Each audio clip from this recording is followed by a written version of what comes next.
জীবনে পরিস্থিতি যেমনই হোক না কেন দেখবে যে তোমাকে সত্যিই ভালোবাসে সে কখনোই ছেড়ে যাবে না।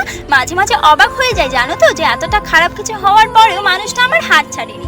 এখানে এত পরিষ্কার শান্ত স্নিগ্ধ নদীর জল দেখে নিজেকে আর সামলাতে পারিনি গো, তাই ভিজে যাবো জেনেও জলে নেমেই পড়েছি।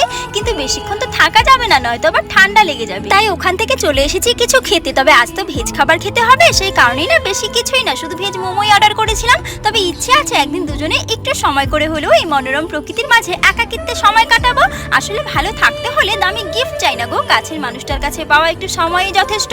জানো তো ভাগ্যিসকার বাড়ি এসে কাপড়গুলো কেচে দিয়েছি, নয়তো আজ যে কি হতো। ভোর রাত থেকে যা বৃষ্টি হচ্ছে সে কি আর বলবো। যেহেতু কাল আর কাউকে প্রসাদগুলো দেওয়া হয়নি, তাই সকালে স্নানটা সেরেই না আগে প্রসাদগুলো দিয়ে এসে রান্না করেছি চিকেন কষা আর ভাত। আজ আর বেশি কিছু করতে ইচ্ছে করছে না গো, মনে হচ্ছে একটু রেস্ট করি। কিন্তু তার আগে তো এই শাখা জোড়া খুলতে হবে। জানো তো যতই বলি না কেন, সব ধরনের মানুষ চেনা হয়ে গেছে, ততই যেন মানুষ আরো নতুন রূপে ধরা দেয় চোখের সামনে।